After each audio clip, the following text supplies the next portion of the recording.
Hello everyone, আজকের ব্লগে থাকবে কোনখানে যে আমি বেবি শাওয়ারের প্রোগ্রাম অ্যাটেন্ড করলাম। দেন আমাদের ফেমাস সিঙ্গার পার্থ বড়ুয়া এসেছে লস অ্যাঞ্জেলসে, সেটার কনসার্ট আমরা অ্যাটেন্ড করেছি। আর অনেক অনেক মজা হয়েছে। সব কিছু নিয়ে থাকবে আজকের ব্লগটি। সো কথা না বাড়িয়ে let's get started. Hello everyone, this is me Sanjida. চলে এসেছি আপনাদের সাথে ছোট্ট একটা মিনি ব্লগ নিয়ে। যেহেতু এ কদিন অনেক বেশি ব্যস্ত ছিলাম, তাই কোনো বড় ব্লগ করা হয়নি। মিনি একটা ব্লগ শেয়ার করার জন্য চলে এসেছি। আজকে গিয়ে যাচ্ছি আমার একটা কলিগের বেবি শাওয়ারে। আমরা একসাথেই কাজ করি। সো ওর বেবি শাওয়ারে যাওয়ার আগে ভাবলাম মার্শালস থেকে কিছু জিনিস কিনে নিয়ে যায়। আর একদম লাস্ট মোমেন্টে ওর অর্গানাইজ করেছিল, তাই সময় ছিল না। যা সকালে বলেছে আর আমরা বিকালের দিকে যাচ্ছি। ভাবলাম আমাদের বাসার সামনে যেহেতু মার্শালস রয়েছে, তো টুকটাক একটা কিছু দিয়ে দিই, পরে একটা ভালো কিছু দেওয়া যাবে। আমরা চলে এসেছি মার্শালসে। তো এখানে দেখছিলাম বেবিদের কি জিনিস পাওয়া যায়। আর বলতে গেলে এটা যেহেতু নিউবর্ন বেবি হবে, তো ভাবছিলাম নিউবর্নের জন্য কোনো কিছু কিনতে পারলে এটা বেশি ভালো হতো। পরেরটা পরে দেখা যাবে। আর মার্শালসে এসে কি দেখলাম দেখেন, এত সুন্দর সুন্দর টেডি বিয়ার দেখে কিনতে মন চায়। এখানে নিউবর্ন বেবিদের ছেলেদের কালেকশন খুবই কম ছিল, তার মধ্যে দিয়ে আমরা ব্ল্যাঙ্কেট চুজ করেছি। তার মধ্যে দিয়ে গিয়ে আমরা প্যাসিফায়ার নিয়েছি। মানে আমি কোনো ছেলেদের কালেকশন তেমন খুঁজেই পাচ্ছিলাম না, সব কিছুই মেয়েদের ছিল আর কি। মোস্ট অফ দ্য প্রোডাক্ট মেয়েদের ছিল। আর নিউবর্নের একটু কমই কালেকশন ছিল, বাট আমাদের হাতে সময় ছিল না যে আমরা আরেকটা স্টোরে যেয়ে আবার দেখব। তাই ভেবেছি যেহেতু এই স্টোরে এসেছি, এখান থেকে কিছু না কিছু নিয়ে যাই, পরে আবার ভালো কিছু দেওয়া যাবে। সো আমরা ব্ল্যাঙ্কেট নিয়েছি আর এটাতে কি আছে এটা জানি না, দেখতে ভালো লাগলো, মনে হলো যে এটা ছেলেরা ইউজ করতে পারবে, ছেলে বেবিরা। আর একটা প্যাসিফায়ার নিয়েছি। আর আমি তেমন কোনো কিছুই খুঁজে পাচ্ছিলাম না, আর ক্যান্ডি নিয়ে নিয়েছিলাম। সো এই তো আমাদের মার্শালসে টুকটাক শপিং। এখন গিয়ে আমরা বিল পে করে চলে যাব। আমাদের গিয়ে ওখান থেকে আরেকটা প্রোগ্রামে যেতে হবে, তাই ভাবলাম একটু আগে আগে যেয়ে ওইটা কতক্ষণ অ্যাটেন্ড করে দেন আমরা যাব পার্থ বড়ুয়ার কনসার্ট অ্যাটেন্ড করতে।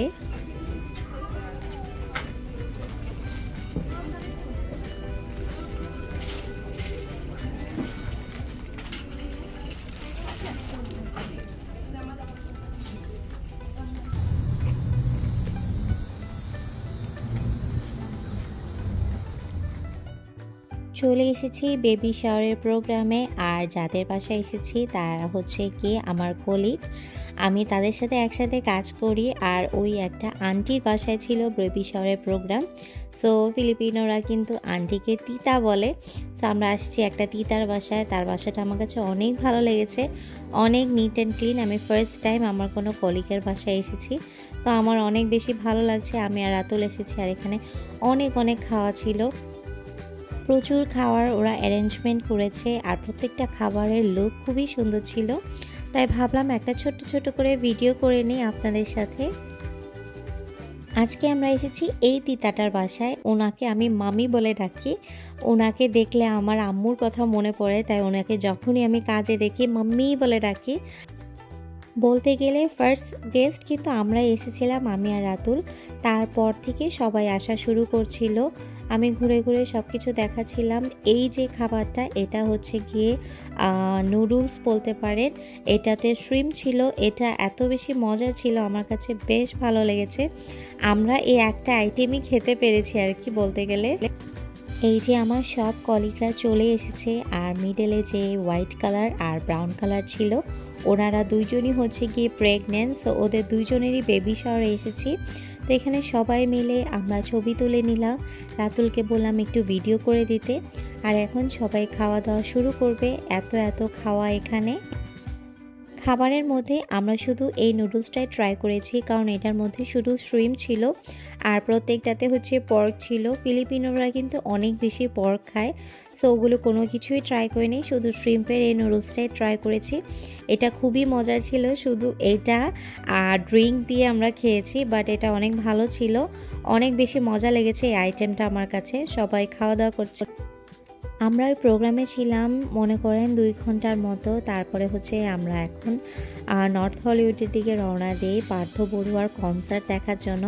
এটা একদমই সাডেন প্ল্যান হয়েছে, আমরা ভাবিনি যে আগে যাব। প্রীতি আপু হঠাৎ করে বিকালে কল দিয়ে বলে চলো যাই। তো আমরা ভাবলাম যেহেতু আমাদের একটা প্রোগ্রামে বেরই হচ্ছি, তো একসাথে বের হই। তো আমরা এখানে চলে এসেছি।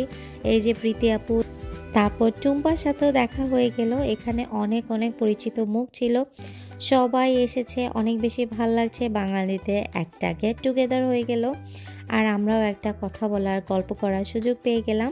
তো সবাইকে আমি একটু একটু করে ভিডিও করছি। এটা একটা বড় ভিডিও না, এটা একটা মিনি ব্লগ বলতে পারেন, কারণ আমি একদমই ব্লগ করার তেমন ইচ্ছা ছিল না। ভাবলাম যে একটা ছোট্ট স্মৃতি রেখে দিই, যেহেতু পার্থ বড়ুয়া এসেছে, তার একটা কনসার্টে এসেছি, একটা ছোট্ট স্মৃতি হয়ে যাক। আমাদের এই যে বেবি গার্ল এখন খাওয়া দাওয়া করছে। বেবি গার্লকে নিয়ে সবসময় ভাইয়া ব্যস্ত থাকে।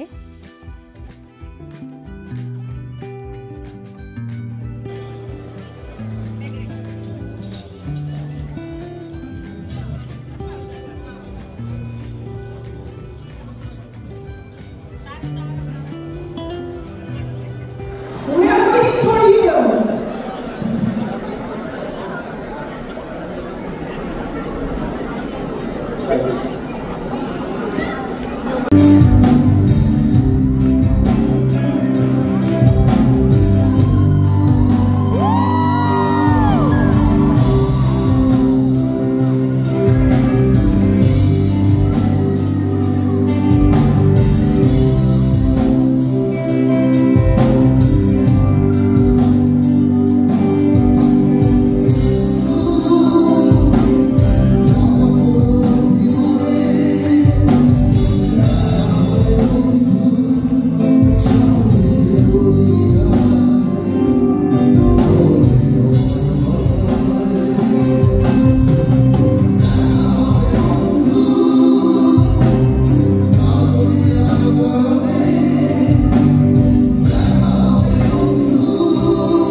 পার্থ বড়ুয়ার সামনে স্টেজের মাঝখানে এত মানুষ, এত মেয়েরা চলে আসছে। দেখেন সবাই এখানে ডান্স করতেছিল। তো আমি ভাবলাম একটা ছোট্ট করে ক্লিপ নিয়ে নিই।